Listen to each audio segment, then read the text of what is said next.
Hi y'all, happy Friday. Not driving today, but I am in my car. Thought I would get with you before I get out into the lake. I'm at Lake Siskiyou today. Different lake than Castle Lake, and still I want to get in that water. Got the heat and got the attitude. Gonna drop in there. Curious, do y'all do stuff day to day that really lights you up, that really supports your system? I am sure you do, or at least you think about it. I want to share a theme that I'm very present to that got highlighted again today. I taught a breathwork class on this theme several months ago, the father wound. The father wound. There's a lot of chatter around the mother wound, and there's space to be with the father wound as well. And it came up with a friend of mine, comes up with me, and it came up in another session today. So I thought it might be nice to highlight if it's happening here, it's happening there, and maybe it will support you, which is why I'm sharing, to serve my heart, to serve your heart, and to offer some words and offer really some energy around whatever you're challenged by and struggling with. And this father wound, I can only speak from my perspective. I can only speak from my point of view as a woman. I am sure it's different as a masculine person, masculine energy. It's just a different dynamic altogether. So just make a note of that as a listener. I am a woman. I was a little girl to a father that addicted with alcohol, was very much provider financially. We had a house that I could be in. There was food at the table, but there was no emotional care. There was no emotional attunement. And there was a lot of physical and verbal and spiritual and emotional abuse happening in my home, not from my father, but my father did not keep me safe from that. So I'm in my 50s now, clearing the mother energy and the father energy. And I'm imagining maybe some of you will have similar stories, like, oh, where were your parents, you know? Did you have abuses, and maybe they were big, or maybe they were small, maybe they were minor, or maybe they were severe. All of that is relevant on your healing journey. And what I want to talk about today is getting familiar with the father wound and understanding that there is some harmony that can happen. There can be some transmutation. There can be some building up in the internal realm, your internal realm, a sense of safety and security and stability and discipline and affection and attention and adoration and connection that you can build in and of yourself with that father energy. Not the father that you had or didn't have, or who maybe died when you were young or left, or maybe you just never even knew. That's all something to note as well. That's all something that needs presence and attention too, if you were, or the family was abandoned by or left by your father, or you were hurt by your father on any particular level. So the father wound, I don't think it's a lot of attention or a lot of conversation or a lot of airtime, and I want to give it some space for you, for your healing, and for me and my continued healing. I was telling my client today, as we finished the session, how important my breathwork practice has been, in particular the resting part, because the efforting happens for maybe half an hour, this concentrated breathing, and then there's another 10 or so minutes of someone resting in that space, resting post-effort, and in that spaciousness. And to me, it's some of the most sacred space that I've ever been in, including all of my meditations and all of my travels and all of my plant medicine work.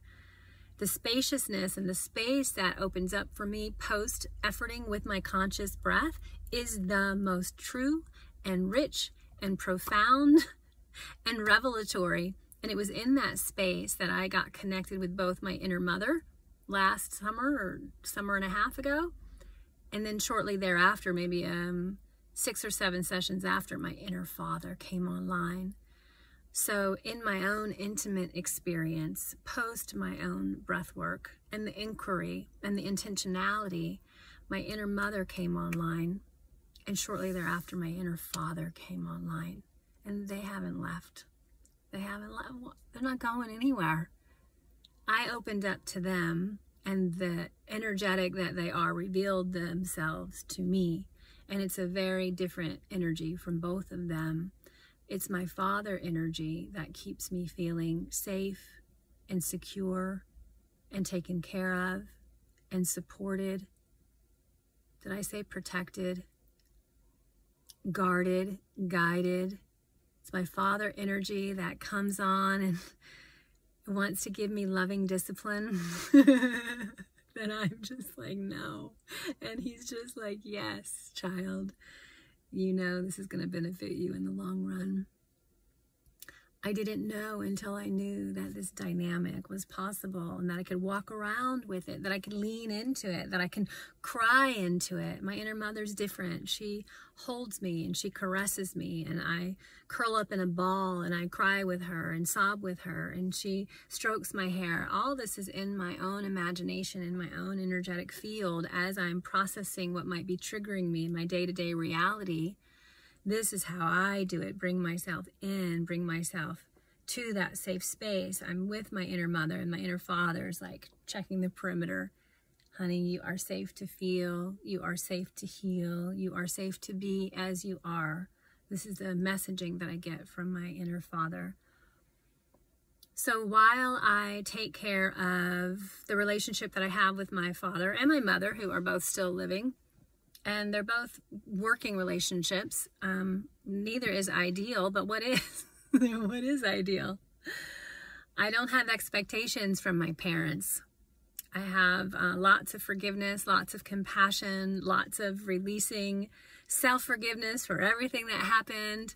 I still have more stickiness around my actual mother than I do my father. I find our dynamic to be very sweet and connected.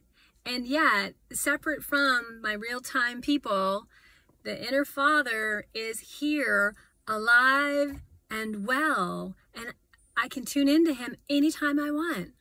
Anytime I want. And I'm saying this because this is possible for you too. What happens is we look outside of ourselves for people to fulfill these roles. And we project our upset from our actual parents onto people in our life that triggers us. And that's not fair. It doesn't feel good. And it's not okay for anybody. We really need to take full accountability, full responsibility for everything that we are experiencing. That's on me. And whatever's happening for you is on you. So I'm planting seeds, hopefully encouragement.